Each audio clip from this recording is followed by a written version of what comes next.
Diayo TV na millardayo.com. Mimi ni Bakari Chijumba na hapa nipo katika ofisi za TANESCO Ubungo jijini Dar es Salaam. Mkurugenzi mkuu wa TANESCO amezungumza na waandishi wa habari. Na hii ni kutokana na kadhia ambayo ilitokeza mapema leo asubuhi na kupelekea mikoa ambayo gridi ya taifa imepita kukosa umeme, na hii ni baada ya hitilafu ambayo ilitokea kwenye gridi ya taifa. Na mkurugenzi mkuu wa TANESCO Lazaro Twange ameomba radhi wa Tanzania kwa kile ambacho kilijitokeza, lakini kubwa zaidi akisema wanaendelea kufuatilia kubaini hasa chanzo cha hili, na wanasema hili limewapa funzo la kuendelea kuboresha zaidi ili matatizo kama haya yasiendelee kujitokeza. Leo tarehe 29 mwezi wa 6 mwaka huu 2025 majira ya saa 2:34 asubuhi tulipata hitilafu ya umeme ambayo iliathiri wateja wetu wote tunaowahudumia kutoka kwenye gridi ya taifa. Na kuanzia saa 4:16 polepole umeme ulianza kurejea kwa baadhi ya maeneo, lakini kufikia saa 6:30 maeneo yote ambayo tunayahudumia tayari umeme umerejea. Kwa hiyo tunaomba sana radhi wateja wetu kwa kilichotokea. Hatujisikii vizuri. Tunafahamu huduma ya umeme ni mwezeshi kwenye biashara, kwenye huduma mahospitalini, mashuleni, kwenye vyombo vya usafiri. Sasa hivi kuna wenzetu wa SGR treni wanatutegemea kwa kiasi kikubwa sana. Bado wajasiriamali wadogo wanaouza vinywaji, maduka, kwenye supermarket. Lakini leo ni siku ya mwisho wa juma, wako watu kwenye nyumba za ibada wanategemea kupeleka nguvu ya umeme kwenye vipaza sauti, lakini hata waliopumzika nyumbani pia wanatumia nguvu ya umeme kwa ajili ya huduma mbalimbali. Kwa hiyo tunaomba radhi sana wateja wetu wote kwa kilichotokea. Kilikuwa nje ya uwezo wetu. Kama unavyofahamu, umeme unazalishwa, unasafirishwa na unasambazwa kupitia vifaa.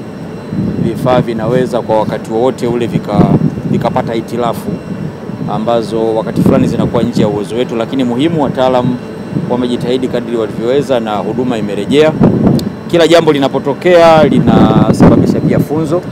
Kwa hiyo kupitia jambo hili bado tunafanya tathmini ya kujielekeza vizuri ili changamoto kama hizi zinapotoka tuweze kuwa na namna mbadala kama zipo za kuweza kureact mapema ili kupunguza muda wa umeme kukosekana kwa wateja wetu. Nimemuuliza mkurugenzi mkuu wa TANESCO maswali kadhaa, ikiwemo swali ya kwamba nini hasa chanzo kilichopelekea tatizo hili la umeme siku ya leo.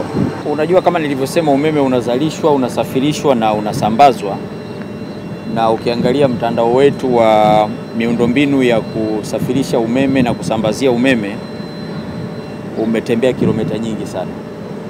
Kwa hiyo wakati fulani tatizo linaweza likatokea eneo moja likaathiri eneo ambalo haikuwa na tatizo. Hiyo ndio behavior ya umeme.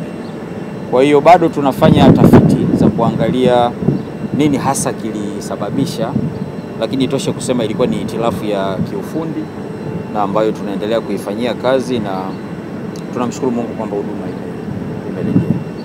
Swali nyingine ambayo nimemuuliza mkurugenzi mkuu wa TANESCO ni kuhusiana na taarifa ambayo tulizipata asubuhi leo kwamba abiria wa SGR walishindwa kusafiri na kufika mwisho wa kituo ambacho walikuwa wanaelekea kutokea Dodoma kuelekea Dar es Salaam, na wakalazimika kushukia Pugu baada ya treni kushindwa kuendelea safari. Nikataka kujua kama shida hasa ilikuwa ni hitilafu ya umeme, na kama shida ni hiyo, nini hasa jitihada zinafanyika kati ya TANESCO na TRC kwa ujumla ili kuhakikisha kwamba tatizo hili halijirudii, na hata pale ambapo linatokea tatizo linatokea kwenye gridi ya taifa, abiria wa SGR wasikose kuendelea safari zao. Kwanza siwezi kuizungumzia TRC, unajua ni shirika lingine. Kwa hiyo kuna mamlaka zingine kule, yuko rafiki yangu Engineer Machibia.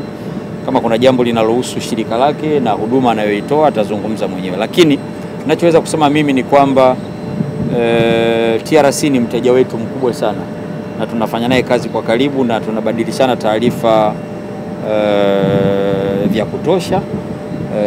Tunafanya kazi pamoja kwa sababu anatutegemea sisi kwa ajili ya kuendesha shughuli zake, lakini yeye pia ni mteja. Sisi tuna wajibu wa kumhudumia kwa sababu huduma anayoitoa ni muhimu sana kwa shughuli za kila siku za uendeshaji wa maisha yetu. Sasa ndio maana nimeomba radhi kwa wateja wetu wote ambao wameathirika. Kwa hiyo upande wa treni ya kisasa hii, sisi tunafahamu kwamba inawezeshwa kupitia huduma ya umeme. Kwa hiyo kwa namna yoyote ile ambayo abiria wa Tanzania wenzetu, raia wa kigeni ambao wameitikia kwa kiasi kikubwa sana huduma ya SGR wamekwazika, tunawaomba radhi, na kama yako ya kiufundi tutaendelea kuwasiliana na wenzetu ili tuweze kuyarekebisha.